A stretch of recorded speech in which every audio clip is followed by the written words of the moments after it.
Welcome back, guys. 96.1 as we're in the late hours, 8 o'clock. And yeah, this is the new Driven Show, and we are here. Tacos here. I don't know That's what right. to say. It's all driven, man. I mean, so one of the big things I did want to ask you, kind of introduce yourself. A lot of people know me from the radio station, from the afternoon show. But tell us a little bit about Taco. Where are you from?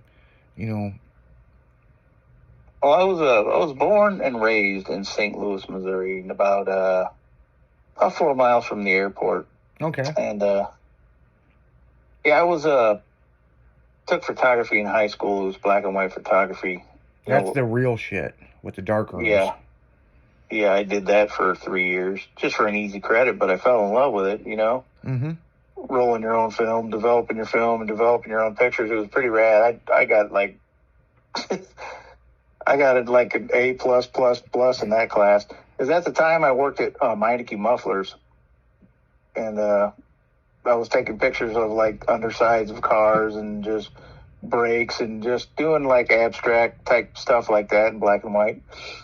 And people, this was before the internet. You know what I'm saying? I mean, it was like 1987, 89. Yeah, this is before social media, before everything. This is where you. Fuck, this was before air conditioning in school. No shit, right? Yeah, I swear to God, we literally, we were right across the highway from the airport, and there was a National Guard deal over there, and they flew F-4 Phantoms, 4 at a time. And they would fly right over the fucking school, and we had the windows open. You couldn't hear shit. Mm-mm. The F-4s with them J-79s. And by the way, that's my favorite jet airplane in the world, I think, probably. Because you saw enough of them as a kid. Well, they're just a neat plane. I love the way they're just really big and bulky, and the nose is kind of pointed down, and then the tail, what do you call them, ailerons, I guess? Yeah. they're angled down. It's just a neat airplane.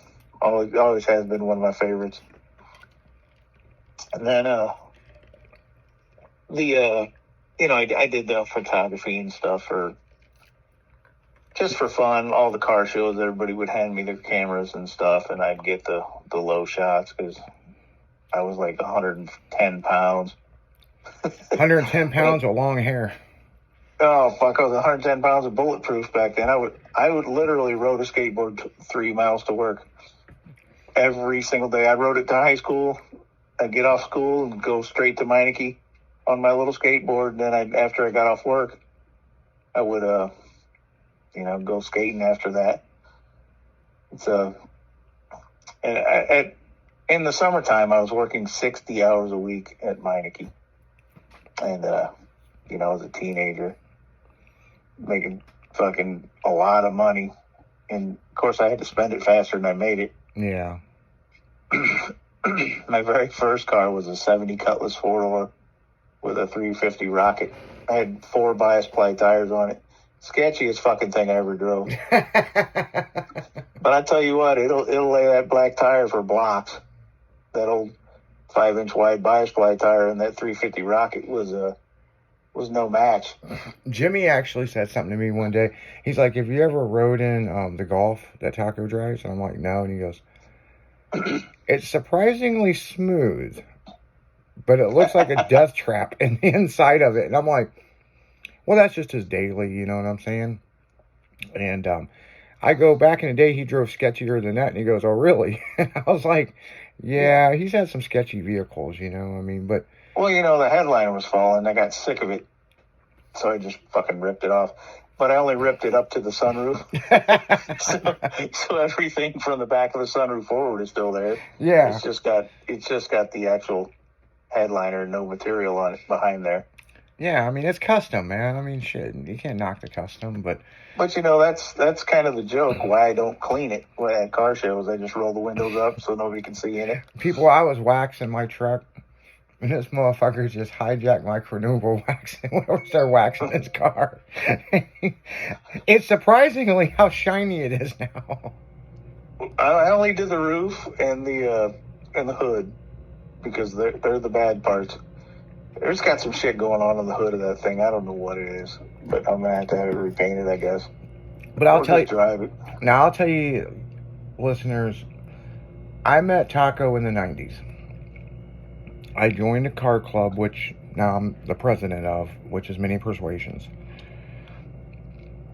And I've talked about joining the club on the show before because my dad was a drag racer.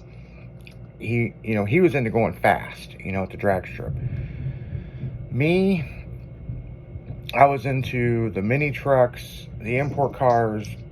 I was only good at 3 things in my life, man. Flirting with hot girls, doing cool cars, and fucking, okay? So, like, in order to get laid, you need a cool car, you know what I'm saying? Oh, is that what it is? Is that why I'm failing? Is that why I'm failing? Well, I do live in the country and have a tractor, so... Well, you didn't start off that way, okay? The first time I met Taco, and Taco actually has never heard me talk about this story. I've never talked about it to anybody except a few people. Oh, shit, I'm scared. Maybe I should review this story first before you go telling people. Yeah, so I was at a meeting, and Taco come in, and Taco was just loud. Like, he was friends with everybody in the club, and he was in the club way before I joined. And when Taco showed up, I remember them looking at the window, and they're like, oh, Taco's here, blah, blah, blah. And I'd heard stories. And my first impression of Taco, not like other people. Some people's like, dude, he's kind of an asshole. And I'm like, you gotta learn how to speak Taco.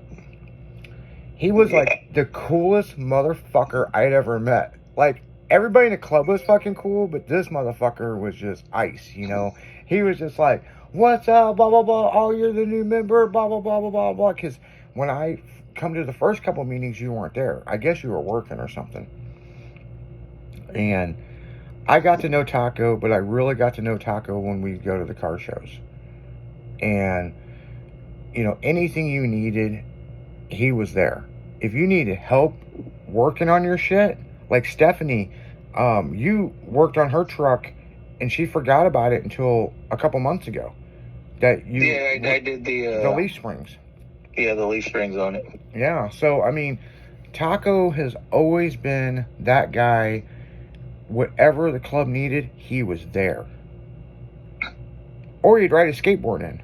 You know what I'm saying? He was just there, and just a great fucking guy. And when we decided years later to get the club back together, and we were contacting old members, Joe Hams was like, and that was our president, he was like, you gotta get a hold of Taco. And I'm like, I don't even know his fucking real name. I went, man, everybody called me Taco in the fucking 90s, and I would not answer to Steve. Yeah. Just because everybody called me Taco. Didn't your mom call you Taco for a while? No, she never did. Man. She called me asshole more than anything. Asshole than anything. Yeah. But I did meet your mom years ago. Very nice woman. Yeah. And, but no, Taco was just, he was that guy. He was the life of the party. If you were having a bad day, he'd make you laugh. You know what I'm saying? And just a great guy. And then, of course, I went to college and then got back, and I stayed in the car and truck show industry. Worked for a lot of big companies, put on a lot of big events, and did announcing and stuff. And Taco stayed in the industry, but a little different. He was shooting photography. Yeah, we didn't finish that part. No. We kind of fucked that up. Well, let me get back to my bio then. Yeah, go ahead.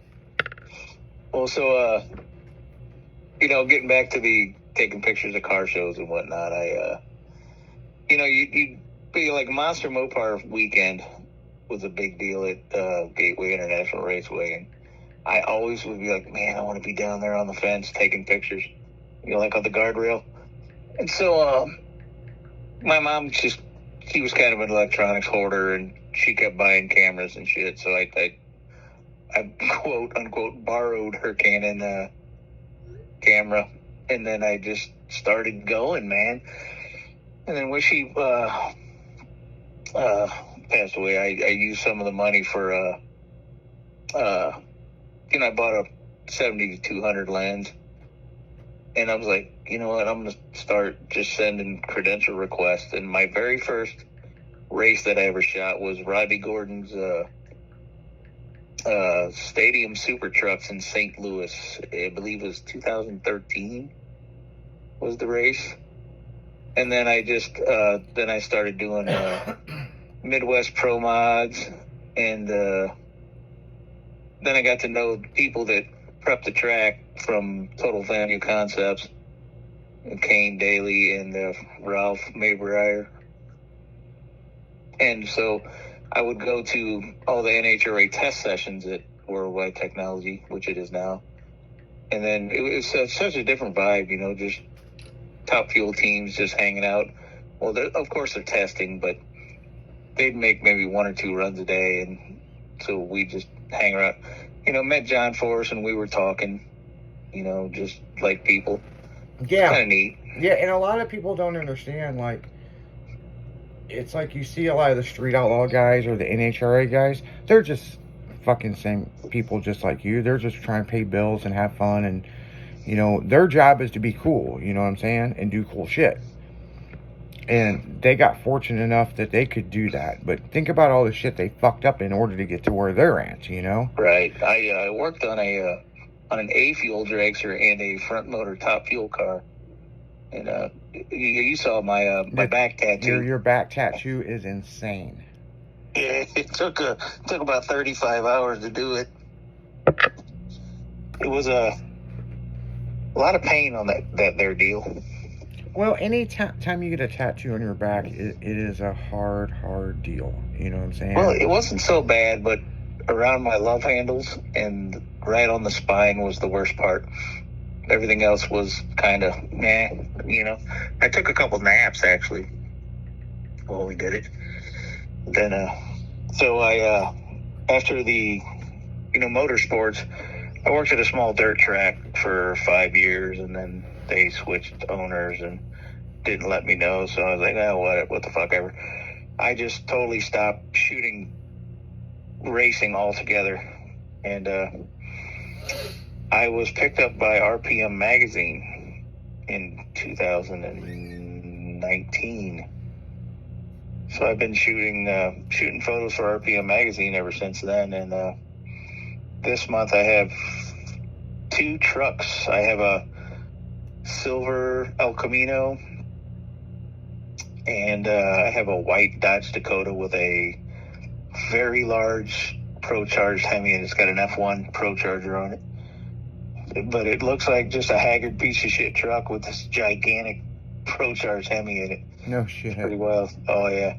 If you want, you can get on Issue. It's ISSU, and search for RPM Mag.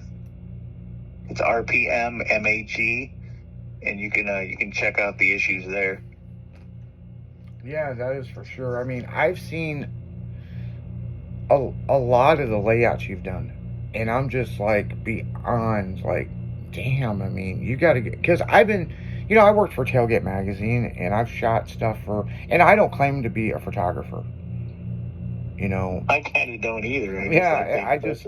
My mom worked at Olin Mills. She was an executive, and she started off as a salesperson. And I kind of was around a lot of that photography growing up, but I kind of knew a lot of ways to kind of shoot stuff, because I would see pictures in a lot of the magazines, and I'm like, how come when I shoot a photo, it looks a little bit better of an angle? Well, then I go to shows, these guys from the magazines, which I'm not going to name which magazines they are, but at halftime, they're just drunk hanging out. You know what I'm saying? So yeah, that's not your boy Taco. Yeah. So yeah, you're not like that. You know what I'm saying? It's kind of funny, because when I was a motorsports photographer, I didn't fucking talk to anybody. I got to the racetrack first. Yeah. Because I'm disabled, so I wanted to get the good parking. Oh yeah. And I was like the last one to leave. I didn't talk to a single fucking photographer, unless we were at Worldwide Technology.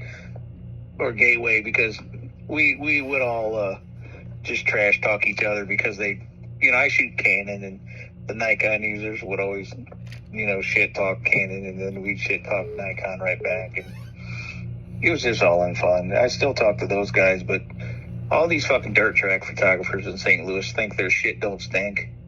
Oh, They think they're better than anyone else. I'm like, fuck you. Yeah, no shit.